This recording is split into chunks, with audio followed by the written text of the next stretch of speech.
Welcome to সঙ্গীর সাথে পাঠশালা। আজকে আমরা ডিএলএড পার্ট 1 সেশন 2025-27 নিয়ে আলোচনা করব। আজকে আমরা চাইল্ড স্টাডিজ CC01 চ্যাপ্টার 1 বিকাশের প্রেক্ষিত সমূহ ইতিমধ্যেই শুরু করেছিলাম।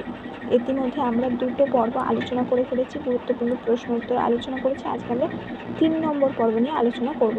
তো আজকে আমাদের 3 নম্বর পর্বের প্রথম প্রশ্ন হচ্ছে, মনোবিদ নিয়াজের মতে বিকাশ প্রক্রিয়া কয়টি ও কী কী?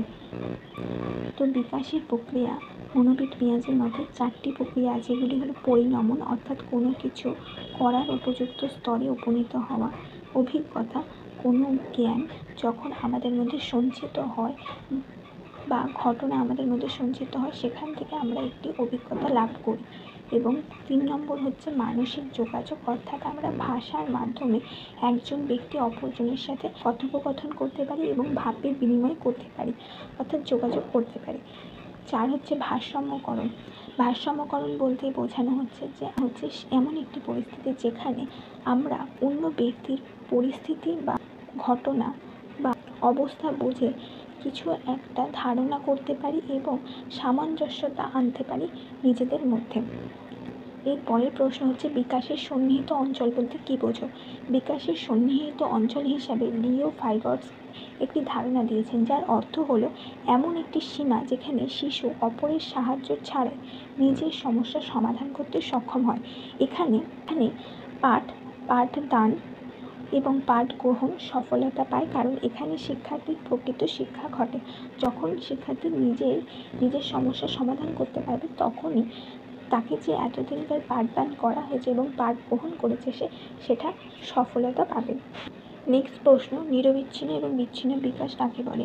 নিরবিচ্ছিন্ন ও বিচ্ছিন্ন বলতে বোঝায় বিকাশের হারের পরিবর্তন ঘটে। কোনো সময় বিকাশ ধীর গতিতে ঘটে, আবার কোনো সময় অতি দ্রুত গতিতে বিকাশ ঘটে। মনোবিজ্ঞানী পিকোস্কির মতে বিকাশ একই গতিতে সম্পন্ন হয় না। অনেক সময় এর গতি তীব্র আকার ধারণ করে এবং ভারসাম্যহীন হয়, আবার অনেক সময় বিকাশ ভারসাম্য বজায় রাখে। বিকাশের অধিতকা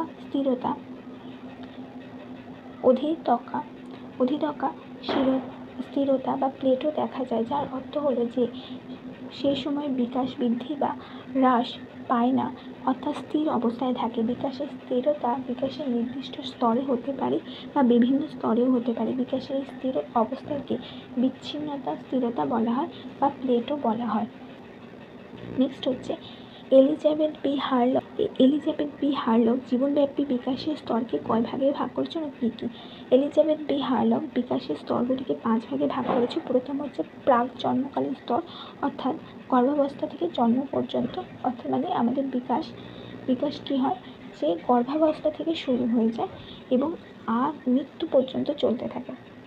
তো প্রাক জন্মকালীন স্তর, তারপর সদ্যোজাত স্তর, জন্মাবার পর থেকে 10 থেকে 14 দিন পর্যন্ত। শৈশবকালীন স্তর, অর্থাৎ জন্মের পর 5 সপ্তাহ থেকে 2 বছর। বাল্যকাল 2 বছর থেকে বয়ঃসন্ধিক্ষণের পূর্ব পর্যন্ত। হারলক বাল্যকালকে 2 ভাগে ভাগ করেছেন। এই হচ্ছে প্রথম বাল্যকাল 2 বছর থেকে 6 বছর এবং দ্বিতীয় বা প্রান্তীয় বাল্যকাল 6 বছর থেকে 13 বছর মেয়েদের ক্ষেত্রে এবং ছেলেদের ক্ষেত্রে 14 বছর পর্যন্ত। বয়ঃসন্ধিক্ষণ হচ্ছে 11 থেকে 16 বছর। জীবন বিকাশের স্তরকে এরিকসন কয় ভাগে ভাগ করেছে, কে কয় ভাগে ভাগ করেছে এগুলো কিন্তু মনে রাখা খুব দরকার।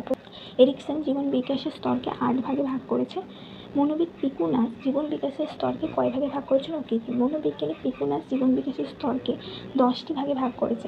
প্রথম হচ্ছে প্রাক জন্মস্তর, গর্ভসঞ্চার থেকে শুরু করে জন্মাবার সময়কাল পর্যন্ত।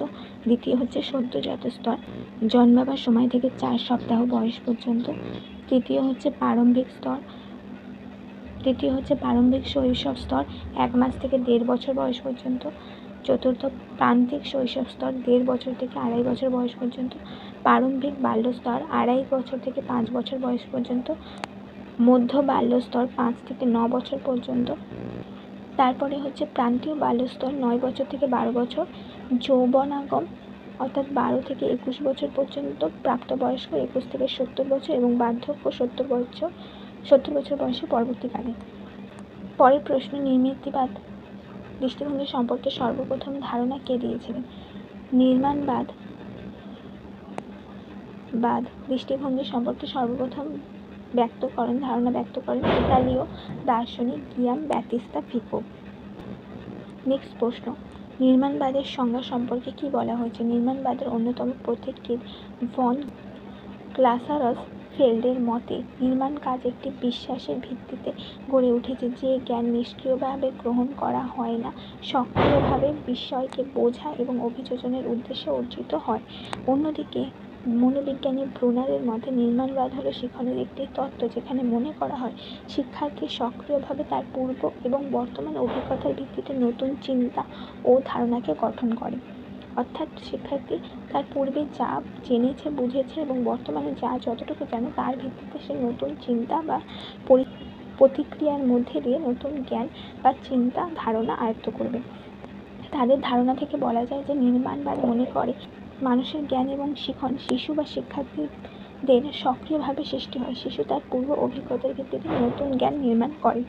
পরের প্রশ্ন হচ্ছে, নির্মাণবাদের প্রধান নীতিগুলি কী কী? নির্মাণবাদকে স্পষ্টভাবে বুঝতে হলে দুটি নীতি উল্লেখযোগ্য। এক হচ্ছে শিশু নিষ্ক্রিয় সত্তা নয় বরং সক্রিয় এবং অভিজ্ঞতা সম্পন্ন একটি সত্তা যে শিখন এবং জ্ঞানের বিকাশে গুরুত্বপূর্ণ ভূমিকা পালন করে। শিশু বা শিক্ষার্থীরা নিজেরাই জ্ঞান নির্মাণ করে নিজেদের পূর্ব অভিজ্ঞতা ভিত্তিতে। দুই হচ্ছে জ্ঞানের কাজ আবিষ্কার নয় সহযোজন। এর অর্থ হলো জ্ঞান শিক্ষার্থীর বিশ্ব সম্পর্কে অভিজ্ঞতাকে সমন্বিত করে। শিক্ষার্থীদের জ্ঞান নির্মাণকে সঠিকভাবে ব্যাখ্যা করতে পারে কিনা সে সম্পর্কে অবহিত হওয়াই শিক্ষার্থীরা জ্ঞান নির্মাণের বিষয়টিকে সঠিকভাবে ব্যাখ্যা করতে পারে কিনা সে সম্পর্কে অবহিত হওয়াই গুরুত্বপূর্ণ। ব্যাখ্যা যথার্থ কিনা সেটা গুরুত্বপূর্ণ নয়, যা গুরুত্বপূর্ণ হলে শিক্ষার্থী নিজেরা সেটা করছে কিনা। এটাই হচ্ছে নির্মিতিবাদের প্রধান দুটো দিক। এরপরে হচ্ছে নির্মাণবাদ কীভাবে শিক্ষার্থীদের শিক্ষায় সাহায্য করে। নির্মাণবাদ শিক্ষার্থীদের সক্রিয়ভাবে শেখার উপর জোর দেয়। এটি শিক্ষার্থীদের মধ্যে সমালোচনামূলক চিন্তাভাবনা, সৃজনশীলতা এবং সহযোগিতামূলক মনোভাব তৈরি করে যা তাদের বাস্তব জীবনে প্রয়োগ করতে সাহায্য করে। এক হচ্ছে শিক্ষার্থীরা নিষ্ক্রিয়ভাবে তথ্য গ্রহণ না করে নিজেদের হাতে কলমে পড়ে বা আলোচনার মাধ্যমে শেখে। দুই, বাস্তব জীবনের সমস্যাগুলোর সমাধান খুঁজতে উৎসাহিত হয় যা তাদের বিশ্লেষণী ক্ষমতা বৃদ্ধি করে। তিন হচ্ছে দলবদ্ধভাবে কাজ করার মাধ্যমে তারা একে অপরের কাছ থেকে শেখে এবং সামাজিক দক্ষতা অর্জন করে। চার, শিক্ষার্থীরা নিজেদের প্রয়োজন ও আগ্রহ অনুযায়ী শিখতে পারে যা তাদের আত্মনির্ভরশীলতা বাড়ায় এবং গড়ে তোলে। এই ছিল তোমাদের গুরুত্বপূর্ণ 10টা প্রশ্ন আজকে। আশা করি এগুলো তোমাদের কাজে লাগবে।